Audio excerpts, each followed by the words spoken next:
বর্তমানে শিক্ষা কেবল পাঠ্যপুস্তকের মধ্যে সীমাবদ্ধ নয়। শিক্ষা হলো শিক্ষার্থীর সর্বাঙ্গীন বিকাশ। তাই পঠন পাঠনের পাশাপাশি বিদ্যালয়ের সহজ পাঠ্যক্রমিক বিষয়গুলিকেও অন্তর্ভুক্ত করা হয়েছে। এই সহপাঠ্যক্রমিক বিষয়গুলির মধ্যে শরীরচর্চা অন্যতম। দৈহিক বিকাশ ছাড়া মানসিক বিকাশ সম্ভব নয়। তাই বিদ্যালয়গুলিতে নতুন নতুন খেলাধুলার আয়োজন অনুষ্ঠিত হয়। সেরূপ বীরভূম জেলা খোখো অ্যাসোসিয়েশনের পক্ষ থেকে শুক্রবার সিউড়ি বেণীমাধব ইনস্টিটিউট প্রাঙ্গণে এক দিবসীয় খোখো খেলার আয়োজন করা হয়। ক্রিকেট, ফুটবল, কাবাডির পাশাপাশি খোখো খেলায় গুরুত্ব আরোপের জন্য আজকের এই বিশেষ কর্মশালা বলে জানা গিয়েছে। এদিনের কর্মশালায় উপস্থিত ছিলেন রাজ্য খোখো অ্যাসোসিয়েশনের সাংগঠনিক সম্পাদক বিজয় দাস, সম্পাদক কল্যাণ চ্যাটার্জি, রাজ্য প্রতিবন্ধী সম্মিলনী সংস্থার সেক্রেটারি মোহাম্মদ বদরুজ্জব প্রমুখ। বীরভূম জেলাকে খোখো খেলায় এগিয়ে নিয়ে যাওয়ার দৃঢ় সংকল্প নিয়ে শিবিরে হাজির ছিলেন জেলার কৃতি ক্রীড়াপ্রেমী থেকে শুরু করে বিভিন্ন বিদ্যালয়ের শিক্ষক এবং কলেজ ও বিভিন্ন বিদ্যালয়ের ছাত্রছাত্রীরা। এই শিবিরে খোখো প্রশিক্ষণের পাশাপাশি ডেমো প্রদর্শন করা হয় বলে জানা যায়। শিউড়ি থেকে শেখ রিয়াসউদ্দিনের রিপোর্ট, বীরভূম নিউজ। উপস্থিত হয়েছিলাম।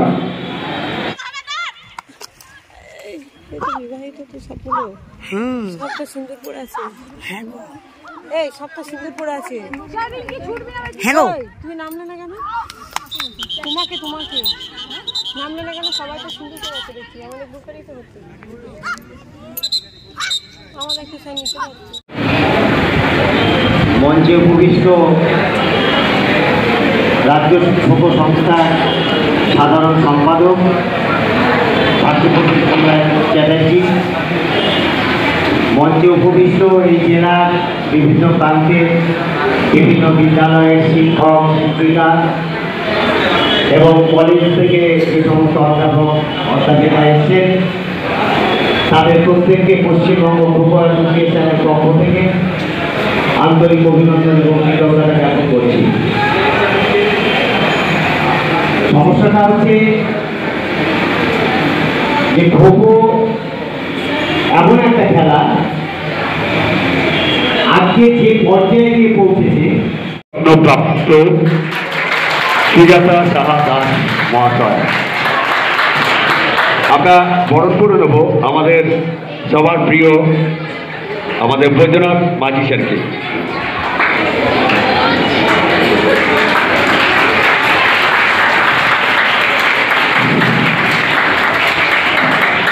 আমাদের এই ছোট্ট বরণ অনুষ্ঠানের পরে আমরা মূল অনুষ্ঠানের দিকে এগিয়ে যাচ্ছি। এরপর বরণ করব আমরা শ্রী কল্যাণ চ্যাটার্জি মহাশয়কে, general secretary West Bengal kho kho association.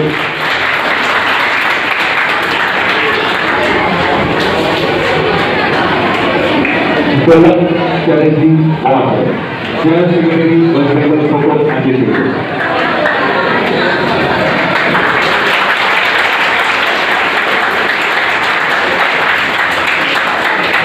এরপর আমরা আপনারা হয়তো অনেকেই জানেন যে আমাদের দীর্ঘদিন ধরে বীরভূম জেলায় একটা সংগঠন ছিল, কিন্তু সেই সংগঠন কাজ করছিল না।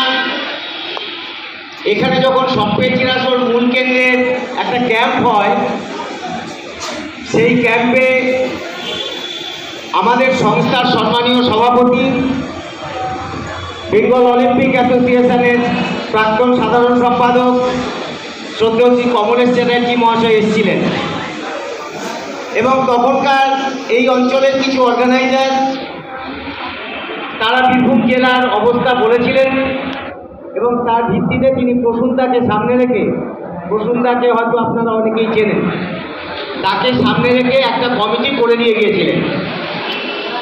কিন্তু আমরা পরে দেখলাম যে সেই কমিটি কোনো কাজ করেনি। বীরভূম জেলার খোখোর উন্নয়নের ক্ষেত্রে সেই কমিটি কোনো কাজ করেনি। তো গত বছর যখন মুর্শিদাবাদের জিয়াগঞ্জে আমাদের বাংলার অফিসিয়াল